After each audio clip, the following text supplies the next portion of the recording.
Gobierno de la Z101. Hemos tenido nuestra ronda de comentarios junto a nuestros compañeros de cabina y esto nos permite avanzar en la jornada de este martes 22 de octubre a dar paso a nuestro primer invitado. Hemos tenido una semana, tanto la anterior como esta, muy ajustada y con muy buena presencia en cabina. Es para nosotros un privilegio volver a recibir a un político que además ha tenido un historial de servidor público, que también domina temas que son importantes para la nación y de los cuales tanto su opinión, su experiencia como su visión para nosotros es enriquecedora. Esta posibilidad también nos va a permitir hoy, creo que como agregado al hecho de saber que pertenece don Roberto Rosario Márquez a un partido político del sistema y de todos los temas de reforma en boga, además también su opinión legal, porque dentro de los procesos de reforma que hay muchos aspectos jurídicos y yo siento que mucha gente subestima la tremenda experiencia también en términos jurídicos y como abogado que tiene Roberto Rosario Márquez. A quien damos los buenos días y la bienvenida una vez más al Gobierno de la Mañana, Gobierno de la Z. Bueno, gracias a todo este equipo, ¿verdad?, que me distingue con su amistad y que me permite conversar con los dominicanos, con los ciudadanos conectados con el gobierno, ¿verdad? Porque es con el gobierno que se comunican aquí. Así que a la disposición de ustedes y mil gracias de nuevo por permitirme venir al espacio. Rosendo. Roberto, hemos escuchado la opinión del presidente Fernández con respecto al tema que ha ocupado la atención pública nacional en los últimos días, el tema de la reforma fiscal, pero me gustaría escuchar tu opinión personal, como abogado, como político, sobre esta decisión que ha tenido que tomar el presidente de la República de retirar del Congreso Nacional el proyecto de modernización fiscal, como se le llamaba. Mira, yo diría que la propuesta de reforma fiscal, así como la propuesta de modificación de la Constitución, la propuesta de reforma del Código de Trabajo tienen un mal de origen, que no fueron sometidas al consenso. Nadie se negó a consensuar la reforma del Código de Trabajo. Nadie, no hubo negativa de nadie a consensuar en relación a la reforma laboral, pero no se hizo. Lo que se promovió una vez era que se va a tomar tal o cual decisión sin agotar el espacio de concertación. La misma reforma de la Constitución, aunque había señalamiento de no participar en ella, el Partido Revolucionario Moderno hizo uso de una mayoría que ha obtenido en el proceso electoral, pero desde mi punto de vista no la supo administrar. Parece que el efecto del triunfo hizo que se embriagaran y procedieran creyendo que con su votación era suficiente. Y la reforma fiscal, peor. Si ustedes saben, en la Constitución de la República Dominicana está previsto la concertación social en un espacio de discusión para llegar a acuerdos sobre los temas centrales de la República. Si ustedes se buscan el artículo 251 de la Constitución Dominicana, de manera clara se establece que el Consejo, ¿para qué está el Consejo Económico y Social? Entonces, desde mi opinión, el presidente de la República y su equipo debió llevar una serie de temas que todavía están en carpeta y otro que ya incluso han abordado, como la propuesta de reforma fiscal, debió llevarlo a ese espacio de concertación que dispone la Constitución de la República. Y ese mal de origen generó la reacción popular en relación a la propuesta de reforma fiscal. Ahora bien, ¿por qué la población ha reaccionado de esa manera? Porque las propuestas de reforma que se han hecho desbordan lo que es el límite de tolerancia de la población en función de su realidad económica y social.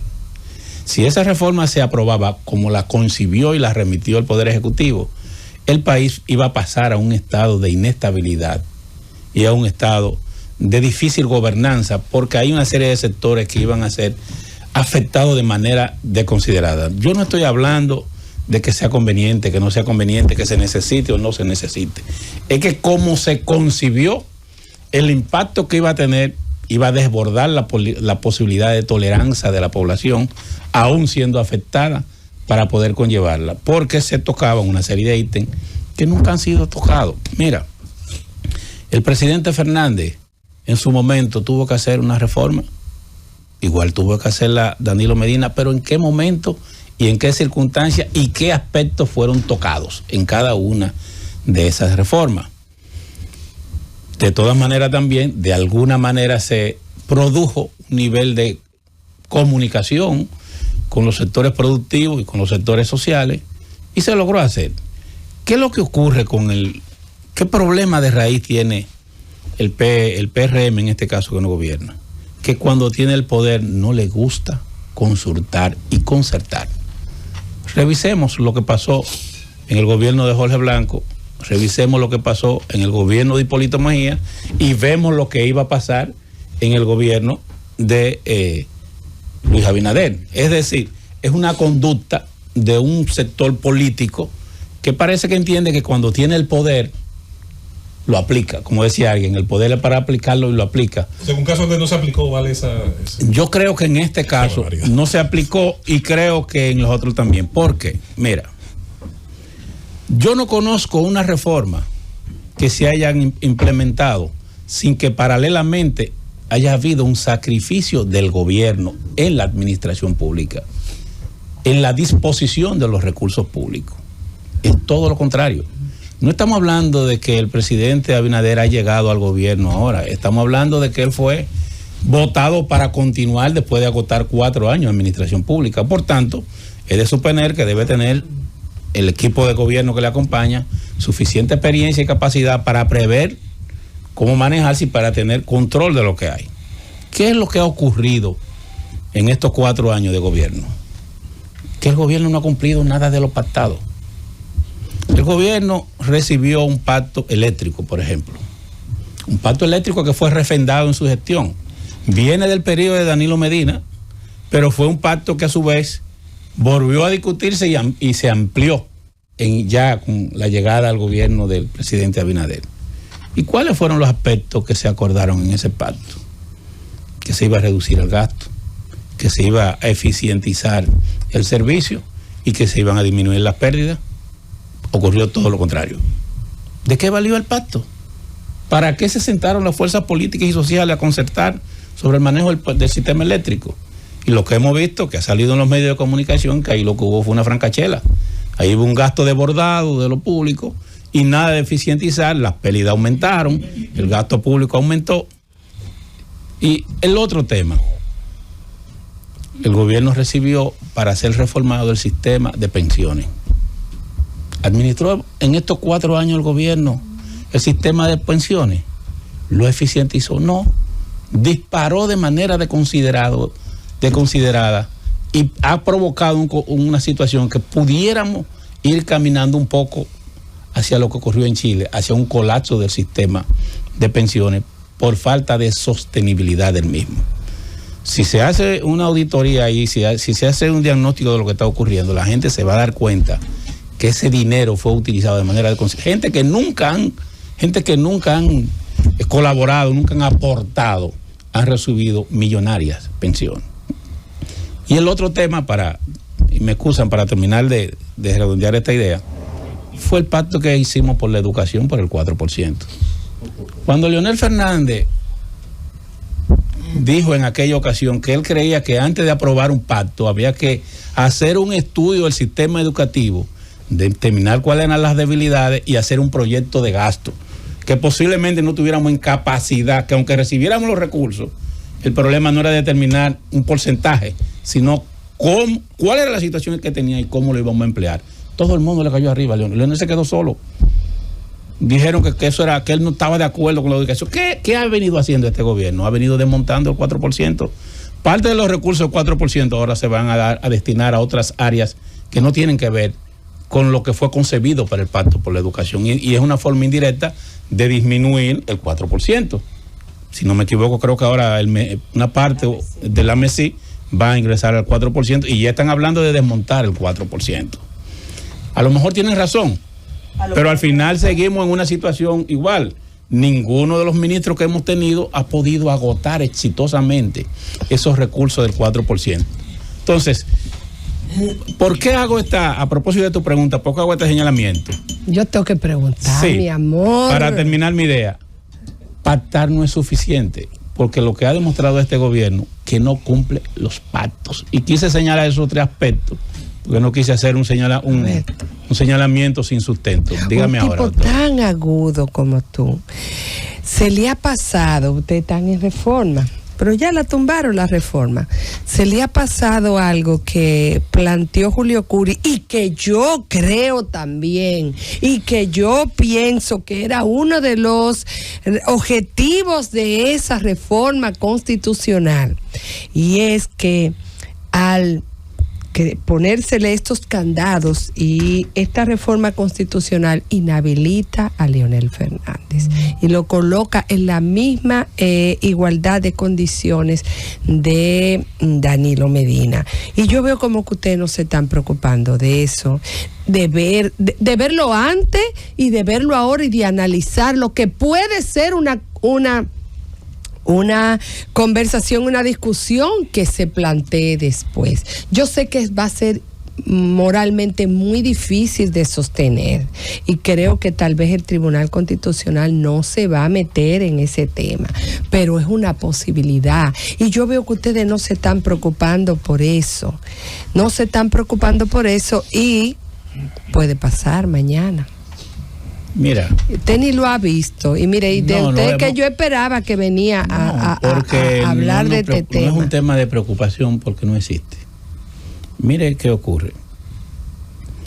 La reforma que se introdujo a la Constitución y de la que habla el abogado que usted ha mencionado, lo hace Julio Curi, porque está sangrando por la herida. ¿Qué ocurre? Que lo que se ha aumentado en esta reforma es el porcentaje, pero la decisión es la misma. 2 periodos y nunca más, no hay otra decisión. Y después de eso, con esa constitución y con ese modelo, Leonel Fernández fue presidente. Y te voy a explicar. Pero esta constitución es nueva. Eso es, la teoría de Julio es que no es retroactiva y pero que rige de a partir de ahora. La constitución que teníamos antes para Leonel Fernández fue nueva porque ya él había sido presidente 2 veces. Es el mismo escenario. La diferencia es que no importa, pero es el mismo escenario. Es el mismo escenario de la reforma anterior. Lo que se ha aumentado ahora es el porcentaje para la modificación, pero es el mismo escenario. ¿Por qué te lo voy a decir? Porque esa teoría de ese abogado fue discutida en el Tribunal Constitucional. Y fue discutida a propósito de varios recursos. Y llegó, primero fue en el Tribunal Superior Electoral. Se emitió una decisión muy amplia sobre ese tema donde decía que el presidente Leonel Fernández no tenía ningún impedimento para ser candidato. Después, eso fue en el 20, después esa sentencia fue recurrida en revisión ante el Tribunal Constitucional.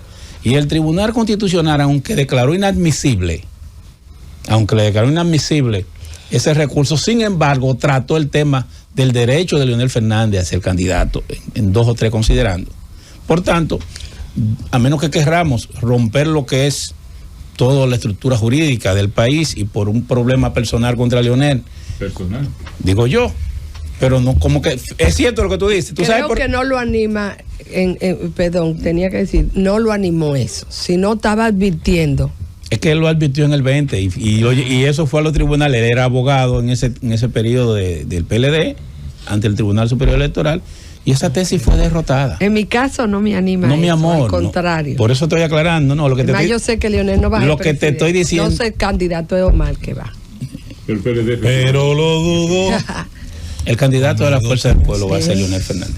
Toda la vida. Bueno. Hasta que respire. En la Fuerza del Pueblo no es un tema de discusión. Hasta que respire. No es un tema de discusión, camarada. No es un tema de discusión. Hasta que respire. Pero no hay realidades. Porque es nuestro mayor activo. Mira, perdón. Sí. A propósito de ese tema, mira qué es lo que ocurre. En la Fuerza del Pueblo pudiera aspirar el que desee, quien desee ser candidato. Sí. Pero nosotros, que somos un partido nuevo, queremos que la Fuerza del Pueblo llegue a la presidencia de la República y desde ahí poder... Una fábrica de presidente. Desde ahí poder, digamos, desarrollar nuestras ideas y nuestro programa y nuestro propósito en beneficio de la población, como lo concebimos nosotros. Y el camino más cerca para que eso se dé es Leonel Fernández. Leonel Fernández acaba de tener casi un 30% de la población en su peor circunstancia. Señores, ustedes sabían que el día de las elecciones, un día antes, nosotros no teníamos ni dinero para pagarle a los delegados. En el 20, la circunstancia era más dura, creo, en el 20. No, ahora. Roberto. Teníamos la simpatía, pero no teníamos los recursos para la movilidad electoral, tú lo sabes. Roberto. Y sin embargo, Sí, este hombre... Ella fue víctima. Este hombre logró la hazaña que le estoy diciendo. Ahora mismo tú preguntas. Le ganó a un chorrete de cuarto. Sí. Y ganó. Sí. Y ganó. Y con la ayuda de Omar, ahora Leonel Fernández va a ser presidente. Está cómodamente estacionado. Y las circunstancias económicas, políticas y sociales de este momento, con más razón, requieren la experiencia y la capacidad Por lo de la reforma, ¿no? Vamos con la pregunta de Por lo de control. la reforma. Sí, no, particularmente quisiera dos elementos que nos tratara. Ese era uno, de si no han barajado la posibilidad de que Omar sea el candidato presidencial en las próximas elecciones. Eso es uno. Y con relación a la reforma fiscal, si no obstante la oposición que se hizo, no la entienden necesaria para la estabilidad macroeconómica del país. Mira, históricamente la oposición política en la República Dominicana se ha manejado con mucha irresponsabilidad. Ustedes también, hoy en día. Voy a caer a nosotros, pero primero tengo que hablar del presidente Abinader.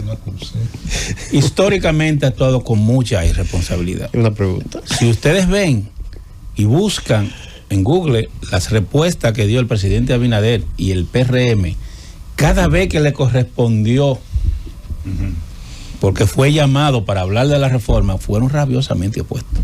Recuerdo incluso en uno de sus discursos que el presidente Abinader decía que para qué la reforma, que los chelitos rinden, que no se necesita, que había dinero suficiente para circunstancias. Entonces, estas son circunstancias. Yo pienso, la verdad que incluso después del retiro de la propuesta del presidente Abinader, no he tenido la oportunidad de hablar con el presidente Fernández y no pude ir a la última reunión, a la última reunión de la dirección política. Yo pienso que hay que esperar para ver qué va a ocurrir. Si tú me dijeras a mí, yo diría que el gobierno debiera volver a la Constitución y llevar su propuesta al Consejo Económico y Social. Y en el Consejo Económico y Social convocar a todos los sectores para que se pronuncie. El que se quiera excluir, que se excluya. Pero él debe agotar ese espacio y en ese espacio procurar la mayor concertación posible. Porque debo decir lo siguiente, la idea no es solamente una reforma para buscar recursos, debe ser para reducir gastos. Aquí hay mucho gasto superfluo. La gente no está dispuesta a estar haciendo recortes en su presupuesto para que haya un grupo de gente que esté haciendo gastos desproporcionados y que estén en una fiesta de lo público sin importarle lo que se gasta. ¿Por qué tengo yo que dejar de comer 3 veces en mi casa para que otro coma 5? O para que otro lo esté gastando en restaurante, porque si lo gasta de su dinero no importa. Pero lo está gastando es de lo que nosotros aportamos con los impuestos. Mira, yo tuve la oportunidad de administrar una institución pública. Todos los años a mí me negaron el presupuesto. Todos los gobiernos. Todos. Me lo negaron, incluso los gobiernos del PLD. Todos, sin excepción. No me dieron el presupuesto adecuado para administrar la institución. Yo creo que nunca me dieron, creo que nunca me dieron 2.000 millones, ni 2.500 millones. Después que yo me fui, no hay una junta que haya recibido menos de 5.000 millones. Y en mi gestión, los resultados están ahí. Los resultados están ahí. No solamente se modernizó la institución, porque se hizo un diagnóstico cuando yo llegué de que el 98% de las actividades eran manuales. Yo la dejé el 100% automatizada. Y en el país entero se hicieron unos modelos con esos mismos recursos. Entonces, me va a decir tú a mí que en el Estado Dominicano no hay recursos suficientes para cumplir con las necesidades de servicio a la población. Lo hay. Lo que pasa es que deben ajustarse. Pero si lo que estamos es buscando dinero para seguir en el boato, para seguir disponiendo de la cosa pública, para seguir nombrando, mira, aquí no hay una institución que no haya aumentado de manera desproporcional el número de empleados públicos. Y cuando tú nombras un empleado, tú no solamente estás aumentando un sueldo, tú estás aumentando todos los gastos administrativos en todo el sentido de la palabra. Donde antes había un empleado, ahora hay 10. Y que hay instituciones incluso que no pueden ir todos los días porque no hay espacio y lo que hace es que se turnan. A ti te toca el lunes, a ti te toca el martes, a ti te toca el miércoles. Donde hay un espacio para uno, ahora son 10 compañeros que están ahí. ¿Cuáles son esos? Y tú me dirás, bueno, por lo menos tú le estás dando el trabajo a alguien que lo necesita. Ese no es el tema. El tema es si el Estado está en capacidad de sostener esa nómina. Doctor, pero los PRMistas siguen afuera. Ajá. Pues deben investigar entonces a quién han nombrado. Pero, oye, qué bueno que tú me lo digas, Diurka. Óyeme, los PRMistas siguen afuera. Ya los fuercistas lo sacaron a todos. Pero, doctor, usted le ha salido corriendo a la pregunta de si Omar o Leonel, ¿quién es el candidato suyo? No es que no escuché. No, mira, el candidato de la Fuerza del Pueblo va a ser quien decida la Fuerza del Pueblo. Pero el líder de la Fuerza del Pueblo es Leonel Fernández, y nosotros, incluyéndome a mí, creemos que tenemos más posibilidad con Leonel.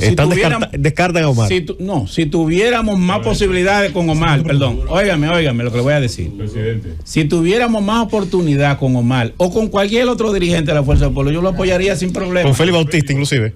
El que tenga más posibilidad, hermano. Presidente, mire. Para llegar, que el pueblo lo vote, ese nosotros vamos a apoyar. A propósito, usted hacía referencia a su trabajo en la Junta Central Electoral.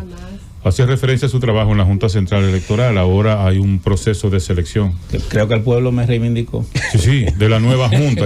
Pero eso es otra cosa. Yo voy por otro lado. Yo la apoyé en su gestión. Lo sé. Totalmente. Y creo que fue una excelente gestión. Se lo digo aquí de manera pública. Y usted sabe que yo la apoyé. Ahora, el Senado de la República nombra una comisión especial para seleccionar a los nuevos miembros de la Junta. Parece que hay una corriente que quiere que se queden los actuales y dice que hicieron muy buen trabajo. ¿Usted qué piensa de eso? Mira, no es una pregunta agradable para mí, ¿verdad? Porque soy un expresidente. Bueno, pero y cualquier opinión que dé pueden pensar que es interesada. Pero te voy a dar mi opinión como expresidente de la Junta. Okay. Mira, yo creo que a esta gestión le tocó administrar un proceso electoral, y que ese proceso electoral es de los procesos electorales que, sin importar el resultado, puede generar opiniones en sentidos radicalmente opuestos en la población. No es lo mismo una elección donde los resultados son reñidos que una elección donde los resultados son desproporcionalmente diferentes, donde el que gana le puede llevar un porcentaje importante, en este caso un 20 y pico % al que perdió. No es lo mismo una elección donde la diferencia puede ser 1 punto o 2 puntos. En mi opinión, desde el punto de vista de la gestión administrativa, yo no creo que ellos lo hicieron mal. Yo pienso que esta Junta, desde el punto de vista administrativo, lo hizo bien. Desde el punto de vista del control y la aplicación de la igualdad y la parte que tiene que ver con la integridad electoral, yo creo que pudieron haberlo hecho mejor. No lo hicieron bien. No. Yo creo que es una terminología clara la que él dice. Yo no quiero, yo no estoy por qué poner palabras. Yo pienso en mi. Si yo no entiendo, tengo que preguntar. Bueno, en mi opinión. Eso es una pregunta. Si eso es una pregunta, usted no me puede a mí tampoco coartar. Y tú has limitado. Yo lo estoy coartando. Déjelo responder, por favor. En mi opinión, pudo hacerse más. Les voy a poner un ejemplo. Pudo hacerse más. La ley electoral que tenemos hoy es mucho más moderna que la que yo tuve. Señores, yo le suspendí el barrilito a los senadores. Y quitó la publicidad. Yo, siendo el presidente de la Cámara Administrativa, le suspendí el barrilito a los legisladores y le suspendí el cofrecito. ¿Por qué? Porque yo decía que cuando usted está compitiendo, por ejemplo, un candidato a senador tiene un barrilito, compite con uno que no lo tiene. Eso no es posible. Claro. Ahí hay una desigualdad notoria. Y de alguna manera tú le estás dando un beneficio a ese competidor frente al otro. Lo es durante los 4 años. Te estoy diciendo que lo hice yo en mi gestión, las 2 veces que me tocó. Y ahora hacían operativos lo suspendí. Con la diferencia, perdón. Senasa, era un combo. Con la diferencia de que yo no tenía la nueva ley electoral que lo probé, yo lo hice nada más en base a la Constitución. Por eso que yo digo que en parte la parte que tiene que ver con el control del gasto público, la parte que tiene que ver con la equidad y la igualdad, yo pienso que ellos pudieron hacer algo mejor con la legislación que tienen para que no se interprete mal. Bien. Mi opinión. Bien. Yo, sin embargo, entiendo que posiblemente ahora el Senado de la República, varios de los miembros tuvieron un buen comportamiento. No me luce que la vayan... ¿De los miembros actuales? Sí. No me luce que la vayan a ratificar. No creo. Completa. Me luce que el presidente actual de la Junta en sentido general goza, al parecer, de una buena aceptación de los diversos actores políticos. Sí, así es. Búscame una funda, que me voy a meter la cabeza a este en una funda. Y no hay se razón calle. para verla. Ay, Dios. Pero si me dijeran a mí, me luce que por lo menos 2 o 3 de ellos van a repetir. Es la percepción que tengo de ese tema. Y me acusan que fuera tan cuidadoso, pero No, así tiene que ser. mi condición me obliga. Don caballero. Está bien. No se deja arrastrar. Roberto, el próximo domingo tendremos salió corriendo. la nueva Constitución de la República o la Constitución reformada. Yo quiero, fuera del tema electoral y fuera del tema de los presidenciables, hablar del tema Ministerio Público. ¿Usted cree que realmente eso sea una independencia, esa inamovilidad del Procurador General de la República será positiva para que el Estado de Derecho de la República Dominicana se mantenga para todos? Mira, en el caso del Ministerio Público, los cambios que se han introducido al final no garantizan una independencia del Ministerio Público, porque al final el Consejo, el presidente es el presidente y tiene el control. Lo tuvo antes y lo tiene ahora, eso no ha cambiado, al contrario, ahora ha aumentado el control respecto de ese Consejo legalmente. No es que se ha hecho nada malo para aumentar el control. El pueblo le dio más poder al PRM para que lo haga y por tanto el PRM colocará a una persona que haga su labor. Miren, los principales, en las democracias más consolidadas, el Ministerio Público es designado por la influencia del presidente de la República, y eso para mí, yo no veo nada mal en eso. En Estados Unidos, investiguen cómo es en Brasil o cómo es en las grandes democracias. Pero el presidente quiso impulsar este nuevo sistema. Bien, hay que ver cómo va a resultar, esperar que se produzca. Pero no creo que produzca grandes cambios. Yo soy de los que cree que la independencia es personal. Cuando usted llega al cargo es con sus actuaciones que usted demuestra que es independiente. Usted tiene que ganarse el aprecio de la gente con las decisiones que toma.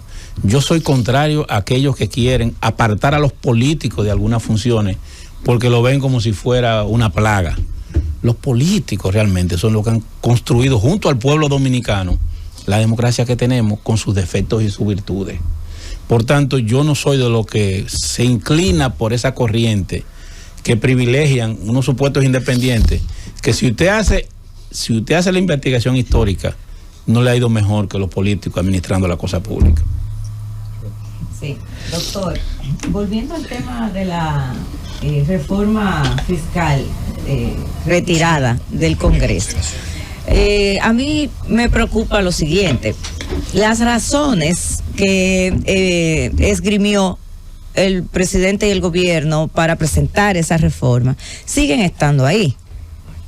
La mayoría de los sectores, tanto los productivos, los sectores económicos, la sociedad civil, incluso políticos, coincidieron en que era necesario, de acuerdo a la situación y la realidad que tenemos en el país, la reforma fiscal. Ahora, en lo que ninguno estuvieron de acuerdo fue en cómo se estructuró esa reforma para lograr esos propósitos y lograr esos objetivos país.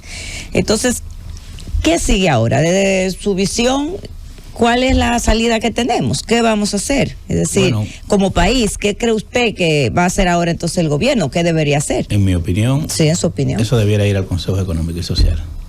Y en el Consejo Económico y Social, las diversas fuerzas económicas, políticas y sociales que contempla el artículo 251, de alguna manera deben explorar 2 aspectos fundamentales, no el recaudo solamente, sino la disminución y la eficientización de la administración pública. Cualquier reforma que solamente se haga sobre la base de imponerle al pueblo dominicano nuevos tributos sin que haya desde el gobierno un límite a lo superfluo, al dispendio, está llamada, si no a fracasar, por lo menos a ser mal vista por la población. Yo recuerdo que cada vez que Balaguer quería introducir una medida de ese carácter, Balaguer llegaba tan lejos que hasta le bajaba los sueldos a los empleados y los funcionarios públicos. Yo no estoy diciendo que se haga eso, pero señores, yo vi acá unas direcciones aquí, ustedes lo han dicho de alguna manera en sus programas y algunos medios de comunicación. Ustedes sabían que en muchas de esas, o casi en todas, los directores y los subdirectores tenían sueldos más altos que los presidentes y miembros del Tribunal Constitucional, del Tribunal Superior Electoral, de la Suprema Corte de Justicia, de la Junta Central Electoral, gente que a veces ni siquiera iban, directores de departamentos, subdirectores, asesores, frente a otra gente que tiene una responsabilidad tan grande, tenían salarios que lo duplicaban o lo triplicaban. Eso no es posible. El gobierno de alguna manera tiene que disciplinarse. Claro que sí. El gobierno, y no lo estoy diciendo en mal ánimo, pero señores, les voy a poner un ejemplo, no le estoy tocando a ustedes, pero quiero referirlo. ¿Debe el gobierno seguir gastando 10,000 millones de pesos en publicidad para un influencer? Para gente que lo que tienen, para gente que lo que tienen 300 seguidores, y que tú le vas a poner, y que y aunque tenga 1 millón, ven acá. No, así no, yo no.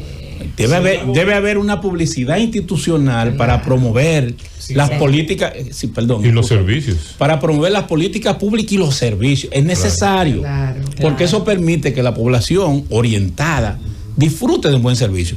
Pero por favor, la politiquería no puede ser. Eso de tú estás complaciendo a alguien de que para que te... No, eso no puede ser. Entonces, esas son cosas que hay que revisar. Todos esos gastos superfluos de la administración pública deben disminuir. Cualquier reforma, por lo menos nosotros como fuerza política, no vamos a estar de acuerdo con ninguna reforma que no vaya acompañada de una evaluación, de una discusión y una aplicación de políticas de austeridad del Estado para garantizar que los recursos sean bien administrados y bien empleados. Eso sería lo lógico, lo correcto de una fuerza de oposición. Sin embargo, eso que usted ha dicho me llama la atención porque es el discurso de todos los políticos en oposición. Es impresionante cómo se ha ido, yo diría que rotando, dependiendo del cuatrenio y quién lo encabeza, el discurso de este despilfarra, no debe hacerse aquello, para luego, cuando nos ha tocado o les ha tocado o se ha rotado también el ejercicio del poder, bueno, una vez estando allí se ve distinto y se le comienza a encontrar lógica a lo que antes no lo tenía. Y en ese sentido, yo echo de menos las propuestas específicas de aquello que decimos el gobierno no debe hacer y de cómo debe hacer. Y ahí quiero señalar, sobre todo porque es un contraste sano, el caso del senador del Distrito Nacional y político de la Fuerza del Pueblo, Omar Fernández, que hace un encuentro, coloca allí personas que vienen, que tienen expertise, que tienen experiencia en la discusión tributaria fiscal, que cuando ocurre el hecho dice esto es un mérito del pueblo, porque de inmediato salieron los otros que eso era un mérito del maestro líder y guía. No, Omar dice no, esto es un mérito del pueblo dominicano que ha hecho presión y hecho de menos, insisto, una cultura, no solo es una crítica a la Fuerza del Pueblo, es una crítica al Partido de la Liberación Dominicana, al PRM que hoy está en el poder y ayer estuvo en oposición, a entonces decir no, la contrapropuesta es esta, el camino es este, o nosotros ya entregamos nuestra opinión, nuestra hoja de ruta. Creo que eso es muy valioso en estos momentos donde quienes fueron allí al Congreso a aprovechar las vistas públicas, déjeme decirle que su mensaje era antipolítico y fue la misma gente que en su momento les insultó a otros y dijo cosas terribles también de los que estaban. La propuesta es necesaria, don Roberto, porque si no se le está dejando el campo vacío muchas veces a esos otros actores. Su opinión. Mire, yo insisto que el gobierno debe llevar su propuesta, debe elaborar una nueva propuesta. Si ustedes ven el discurso del presidente Fernández, ¿cuál fue? El presidente Fernández lo que le sugirió al presidente Abinader fue que retirara la propuesta y la llevara al Consejo Económico y Social. O sea, el presidente Fernández no tuvo una actitud tremendista frente a la propuesta del presidente Luis Abinader. Aparte de que pidió un bombazo, que la retirara, porque evidentemente lastimaba muchos sectores. Y el hecho de que el presidente la haya retirado es el mejor ejemplo de que así era. Porque si no la retira y la deja, porque tiene los votos suficientes para lograrlo. En ese sentido, lo que yo veo como adecuado y como conveniente es que una vez ya en ese escenario, entonces, estudiemos el panorama en sentido general. Nosotros como fuerza política nunca seríamos parte de ningún esfuerzo que implique aumentar el recaudo público sin una disminución del gasto innecesario, del despilfarro público y sin un ajuste en la nómina para ponerla al servicio de la población. Por tanto, eso es lo primero que hay que ver. Correcto. Lo que hay que preguntar es lo siguiente, porque el gobierno aquí nada más ha hablado de aumentar los recaudos, el gobierno no ha dado ninguna señal de que va a disminuir el despilfarro que hay en la opinión pública, no ha dado al día de hoy. Yo no he visto un solo discurso del presidente o de los funcionarios diciendo, nosotros vamos a revisar lo que se está gastando y cómo. Es lo contrario. En medio de la reforma, señores, aquí hay una serie de funcionarios que han hecho unos gastos exagerados. Eventos que tú pudiste hacerlo con 2 o 3 millones, terminaste haciéndolo con 50 o 60 millones. Para ponerte un ejemplo, te podría señalar 2 o 3. Entonces, el gobierno debe dar el ejemplo, pero ahora mismo lo que está dando es el mal ejemplo. ¿Conde tiene una pregunta para hacer? Sí. No, pero esencialmente, a veces cuando uno escucha desde la oposición los planteamientos, digo yo, como si llegara una amnesia al momento de llegar al gobierno y viceversa. En muchas de las posiciones que se sostuvieron en el pasado, por ejemplo, al tener la presentación de reformas, aunque ustedes se opusieron en ese momento, la reforma constitucional, vimos un PLD que se atrincheró y propuso una reforma constitucional para la reelección, así por igual, al llegar al gobierno. Eso fue en el 2015. 18, 19. En 2019 volvieron también con la misma posición. Lo que vemos es un aislamiento y una posición a veces de prepotencia desde el gobierno, y ya luego cuando están en la oposición se cambia como el enfoque, sosteniendo que todo lo que se hace desde el gobierno se hace sin concertación, y ahí es que quizá no comparto el enfoque inicialmente que usted hizo.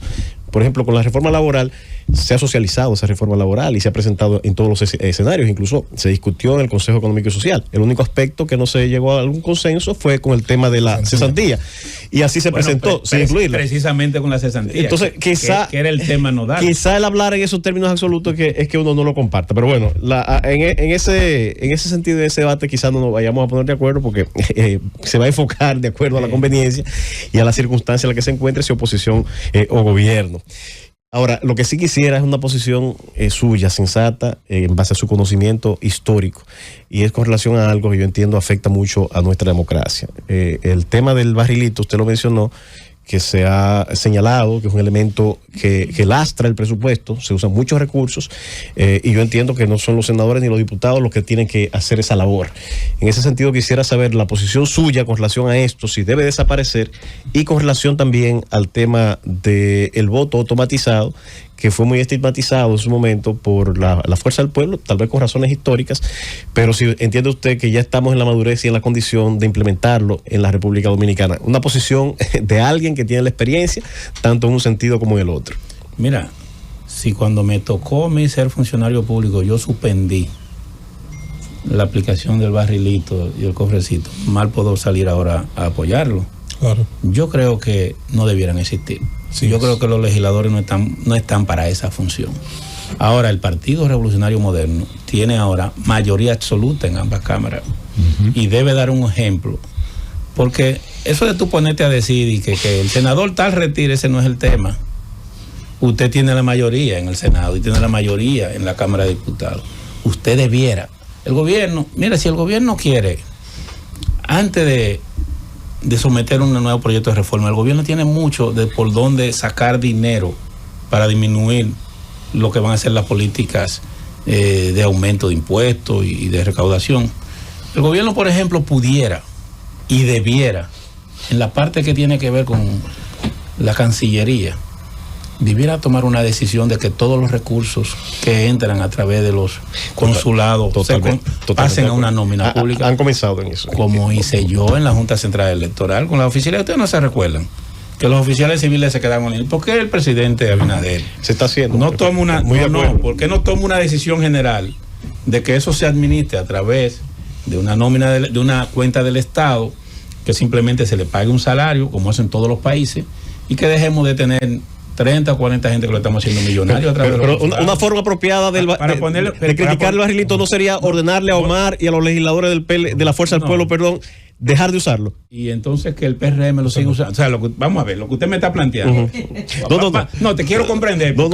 Y escúchame, te quiero. Yo digo una manera de presionar, dándole ejemplo. Dándole ejemplo. Quiero comprender. El PRM tiene 20 y tantos, casi tiene 30, 29 senadores. La Fuerza del Pueblo tiene 30. Entonces tú lo que estás diciendo, los 3 de las Fuerzas del Pueblo no lo reciban y que los otros 29 sigan de fiesta. Eso es lo que tú me estás diciendo. No, pero una forma moral de presionar para que se cumpla, dando el ejemplo. Qué ameno este muchacho. Entonces no vamos. el voto automatizado pero finalmente. Para terminar la idea, yo pienso que esos recursos del cofrecito y el barrilito debieran emplearse en otra cosa. Yo pienso que debiera tomarse una política en relación a los consulados y a los también, y al Senado para que eso sea. No, yo quiero que dejen de anunciarlo y lo apliquen para que ese dinero entre a una cuenta del Estado. El hombre se va de viaje. Y ahí tenemos cosas. Voto automatizado, rápidamente. Don Roberto. Mira, la experiencia que tenemos con el voto automatizado, después que he escuchado lo de Jochi Gómez, a mí me genera mucha preocupación. Lo de Jochi Gómez. Sí, yo como que quisiera ver eso con más calma, antes de emitir una opinión. Roberto, tú has insistido mucho en lo de el Consejo Económico y Social como escenario para una posible discusión. No, mira, es que la Constitución, el 251. Exacto, yo sé. Es mandatorio. Yo sé, pero órgano constitucional lo quieren borrar. No, yo no me estoy refiriendo a eso. No usted, pero es que no está en el imaginario. No, yo estoy hablando de, por ejemplo, yo he escuchado, en las últimas horas escuché una declaración de Circe Almanzar, que es una dirigente empresarial, sobre todo, muy equilibrada. Sus opiniones son bastante respetadas. Y cuando se le planteaba a ella la posibilidad de que por qué no se discutió más, que por qué no se llevó al Consejo Económico y Social, ella dijo que el Consejo Económico y Social está un poco debilitado. Por la misma situación de que los partidos políticos van allí, si el tema no le conviene, hasta se retiran, como ha ocurrido en diferentes ocasiones. ¿Tú crees eso? ¿Está debilitado el Consejo Económico y Social? ¿O la discusión los partidos estarían dispuestos a participar en una discusión en otro plano? Con el debido respeto a esa distinguida dama, yo veo la cosa en función de resultados. Yo lo que he visto que en ese Consejo Económico y Social han salido decisiones importantes que se han convertido en leyes. Y veo que la concertación ha sido exitosa en muchas áreas. Yo puse 2 ejemplos. Puse el ejemplo del tema eléctrico y puse el mismo ejemplo educativo, que se llevaron una serie de temas ahora y se concertaron. Que desde el gobierno no se hayan aplicado las cosas que se acordaron, ya ese es otro tema. Pero adelantar que se ha fracasado de ahí en todas las veces, o que yo creo que no es lo correcto. Además, si hay un espacio constitucionalmente establecido para eso, ¿para qué hay que estar inventando? ¿Por qué no vamos a lo que manda la Constitución y cumplimos con ella? Si en el intento no se puede, bueno, pero que no sea porque yo no lo intenté. Yo lo que debo es agotar los espacios institucionales que están establecidos. Mira, yo insisto que la clave de este momento es la disciplina en el gasto del gobierno.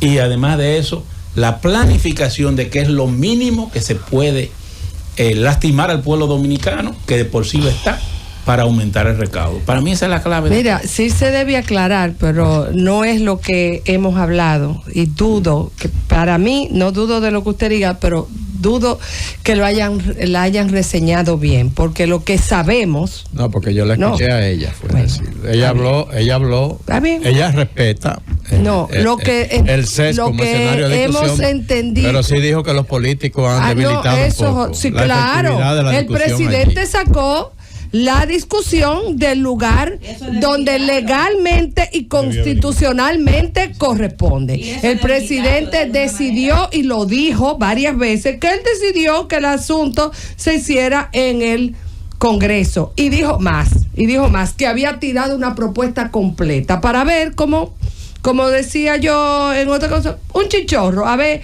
el sector que hiciera más ruido, eso se lo iba a echar para atrás. Pero ciertamente el espacio, el CES, es un espacio constitucional y legal, competencia para haber conocido cualquier acuerdo de la reforma. Y con eso se debilitó la misma representatividad del Congreso. Esa es la verdad. Por ejemplo, cuando vayamos ahí, vamos a discutir si se deben seguir manteniendo estas exenciones fiscales que hay. Claro. Vamos a verlo, porque el sacrificio es de todos. Claro. Vamos a ver si estos subsidios que se le está dando a las empresas que funcionan como universidades, si se lo vamos a seguir dando. Si vamos a seguir manteniendo el populismo eléctrico. Fue 3 años que tuvimos en el CES. Sí, yo ahí sentada para sacar el pacto eléctrico, para que en un minuto el presidente dijera no va a la tarifa de transición. Entonces, ¿qué es lo que le quiero decir? Vamos a ver, porque mucha gente, yo vi mucha gente oponiéndose a la reforma fiscal, ¿verdad?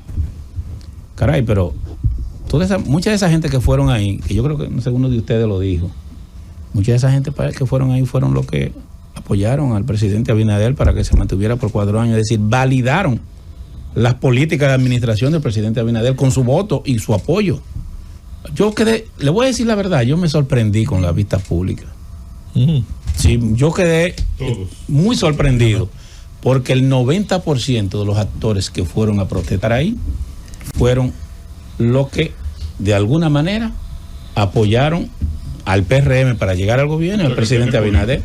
El tema político. No, yo lo que no entiendo. pero ahí tiene una gran oportunidad. No entiendo qué pasó ahí, o sea, no sé si es que hay una ruptura, no sé si es que hay una confusión. Es que el trago era muy amargo. Pero el tema es político, básicamente. Digo, y le pregunto. No, yo lo que creo es que si el propio sector que le apoya se revela con usted, es porque evidente la propuesta el calado de la propuesta afectando los diferentes sectores era tan profundo que ni siquiera tus propios seguidores lo podían soportar. No validen eso, Ahora, porque eso debe ser- esos son los mismos que escracharon a Leonel eso te iba a decir que todo es Fernández. según. Todo el mundo es lo vea, según. porque yo lo que vi desde Esos ahí, boqueburros que fueron allá eran los que que se benefició escrachaban mucho a de los Leonel gobiernos de Leonel Fernández. Fernández y que después dijeron cosas terribles. No, y de la O sea, cuidado, no, yo no sé hasta qué punto lo que pasó ahí, la partidocracia tradicional debe aplaudirlo como un trofeo. Yo no sé hasta Gente qué que punto. no son No, pero no se políticos. trata de aplaudirlo, pero hay que ver. Porque a veces lo que jode a mi enemigo no es bueno para mí. A veces. Exactamente. Digo yo. Pudiera ser El un liderazgo punto político de está reflexión tan para los políticos. deslegitimado que tiene que apoyarse en loco viejo como eso, porque ahí lo que fueron muchos loco viejos a hablar Bueno, disparate. fue de todo. Pero fue de sí, todo, fue pero de todo. lo Había que el más señor- lo que más ruido hicieron, no, lo que eso más no, ruido eso hicieron y lo que están mostrando El y que discurso fueron más ácidos con el presidente Obvio, y la reforma son los que están en contra de todo. La señora que dijo que era Lo hippie. apoyaron, No, pero- falso. Ahí lo habló que una que dice- apoyó a Carlos Peña, que no fue candidato PRMista. Y una señora Hay una que no estaba se en nómina en apoya otro ni gobierno. ella, No que me ella hagamos los vive, húngaros, ella vive de En no este país apoyar a conocemos. nadie. El tema Porque esa no principal de la apoya a reforma es nadie. político. Claro que político. No el resultado que pudiera tener con Bueno, la pero eso es economía. político también. Ah, Porque eso la es economía política. Lo que pasa ¿Qué es lo político? Lo que pasa es que el diseño de la propuesta de reforma Miren. no se hizo sobre la base de tomar en cuenta Eso, ella. los intereses de todos los sectores económicos y sociales. No se Miren, concertaron. el doctor Roberto Rosario Márquez se siente también en cabina. Rebobinando, doctor. Que a él se le olvidó que él tiene un compromiso fuera del país. Y nos ha dejado extendernos. Si fuera por él a las 11 despide con nosotros. El avión se detiene. Pero yo sé, tenemos obviamente su coordinación. Él llamó ya porque nos ha recordado que, mira, una vez pasó. Se le va el avión. Una vez estaba el presidente Fernández reconociendo a un atleta en el Palacio. Y no, que el avión se va en 25 minutos, dice el presidente. No se preocupe, todo lo vamos a resolver. Y hubo que esperarlo con el avión abierto ya para despegar. No, a un atleta. Pero lo que pasa es que voy a confesarle algo a ustedes. No puedo negar que yo me siento muy bien en esta. Pero lógico. Bueno, tuve que preguntarle. Y siempre he conversado muy bien con usted y entonces Mira como qué bien. que es tan Yo difícil, aprendo mucho con es usted, tan mira, difícil Carolina. como Me uno encanta. poder moverse de aquí, ¿verdad? Yo lamento. Susana Me está. pisó tanto que iba a Susana. sacar Yo corte para que le lamento entrara. que don Roberto no esté en el Congreso. Era ese senador. Porque en este país. Susana Vámonos a la está pausa, señores. gratamente Llévatelo, impresionada. Cundo. Cogió miedo.